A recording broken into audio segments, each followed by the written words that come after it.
Hi friends, నమస్తే. మే నెలకి సంబంధించినటువంటి ఆసరా చేయూత పెన్షన్లనైతే తెలంగాణ రాష్ట్ర ప్రభుత్వం అయితే విడుదల చేయడం జరిగింది. ఈ మే నెలలో ఇచ్చేటటువంటి ఆసరా చేయూత పెన్షన్లు 4016 రూపాయలు ప్లస్ 6016 రూపాయలు ఇస్తున్నారా?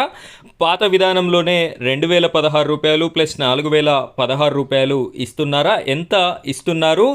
ఏ తేదీ వరకు తీసుకునేటటువంటి అవకాశం ఉంటుంది? ఒకవేళ తీసుకున్నట్టయితే జరిగేటటువంటి పరిణామాలు ఏమిటి అనేటటువంటి క్లారిటీ ఇన్ఫర్మేషన్తో పాటుగా కొత్త పెన్షన్లకి సంబంధించినటువంటి అప్డేట్ని కూడా నేను మీకు ఈ వీడియోలో అందించడం జరుగుతుంది. వీడియో చూస్తున్నటువంటి ప్రతి ఒక్కరు కూడా ఈ వీడియోని లైక్ చేయండి. ఆ వెంటనే వచ్చేటటువంటి హై పాయింట్స్ కూడా వీడియోకి ఇస్తారని కోరుకుంటున్నాను.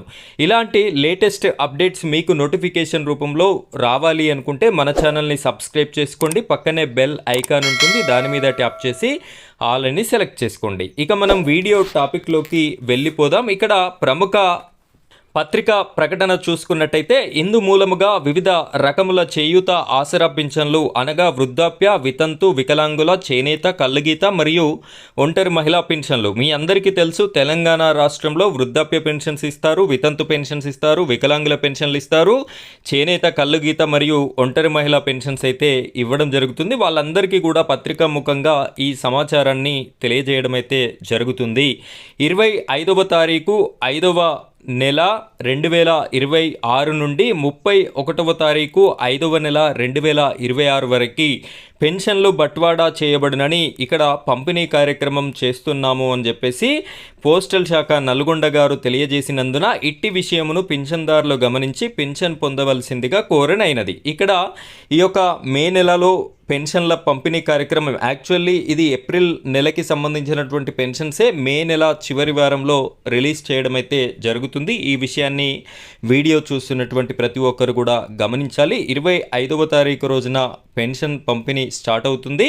31వ తారీఖు వరకు అవకాశం అయితే ఉంటుంది. ఈ విధంగా పెన్షన్ అయితే మీరు తీసుకోవడానికి అవకాశం అయితే ఉంటుంది. వరుసగా ఎవరైనా 3 నెలల పెన్షన్ కనుక తీసుకున్నట్టయితే మీ యొక్క పెన్షన్ అనేది ల్యాప్స్ అయ్యేటటువంటి అవకాశం ఉంటుంది. 4వ నెల నుండి పెన్షన్ అయితే ఆగిపోతుంది. ఆ విషయాన్ని గమనించి ప్రతి ఒక్కరు కూడా పెన్షన్ అయితే తీసుకోవాలి. ఇక్కడ పెన్షన్దారులకి గమనిక అని చెప్పేసి కొన్ని లైన్స్ ఇచ్చారు. పెన్షన్దారులు ప్రభుత్వం వారు ప్రవేశపెట్టిన ముఖ గుర్తింపు సాఫ్ట్వేర్ ద్వారా పెన్షన్ పొందవలను. ఇక పెన్షన్ మొత్తము నేరుగా సంబంధిత పోస్టల్ శాఖ వారి వద్ద నుండి పొందవలను. మధ్య దళారీలను అంటే మీరు ఏ దళారిని కూడా నమ్మేటటువంటి అవకాశం అయితే లేదు. ఖచ్చితంగా మీకు డబ్బులు ప్రభుత్వమే నేరుగా ఇవ్వడం జరుగుతుంది. పెన్షన్ పొందుటకు ఎటువంటి సొమ్ము చెల్లించవలసిన అవసరం లేదు. మీరు ఎవరికి ₹1 కూడా చెల్లించాల్సినటువంటి అవసరం లేదు.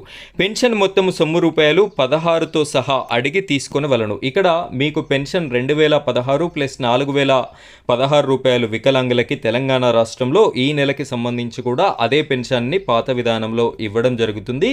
ఆ మీద ఉన్నటువంటి 16 రూపాయలు చాలా చోట్ల ఈ పోస్టల్ శాఖ సిబ్బంది అదే గ్రామ పంచాయతీ సిబ్బంది కూడా ఇవ్వడం లేదు అని చెప్పేసి ఫిర్యాదులు వస్తున్నాయి. కాబట్టి వాటిని అడిగి తీసుకోవాలి. ఇవ్వని ఎడల మీరు ఎంపీడీఓ కార్యాలయంలో కానివ్వండి, కలెక్టర్ గారి ఆఫీస్లో కానివ్వండి కంప్లైంట్ చేసినట్టయితే ఆ ఉద్యోగం కూడా తొలగిపోయేటటువంటి అవకాశం అయితే ఉంటుంది. ఇక్కడ 24వ తారీఖు 5వ నెల 2026 రోజున ఈ పత్రికా ప్రకటన వెలువడడం అయితే జరిగింది. సో జిల్లా గ్రామీణాభివృద్ధి అధికారి DRDA నల్లగొండ వారి వద్ద నుండి ఈ యొక్క ప్రముఖ ప్రకటన విడుదలవడం అయితే జరిగింది. ఇక కొత్త పెన్షన్లకి సంబంధించి అప్లికేషన్స్ ఆఫ్లైన్లో తీసుకోవడం అయితే జరుగుతుంది. గ్రామ పంచాయతీ కార్యాలయంలో జూన్ 2 తారీఖు రోజున కొత్త పెన్షన్స్ ఇస్తాము అని చెప్పేసి చెప్తున్నారు. ప్రభుత్వం నుండి లీక్స్ అయితే వస్తున్నాయి. ఆ రోజున పంపిణీ కార్యక్రమం ఉంటుందా లేదా అనేటటువంటి విషయాన్ని అయితే పంపిణీ కార్యక్రమం ఉంటుంది అనుకుంటున్నారా, ఉండది అనుకుంటున్నారా? మీ యొక్క ఆలోచన కూడా కామెంట్ రూపంలో తెలియజేస్తారని కోరుకుంటున్నాను. Thank you friends, thank you very much.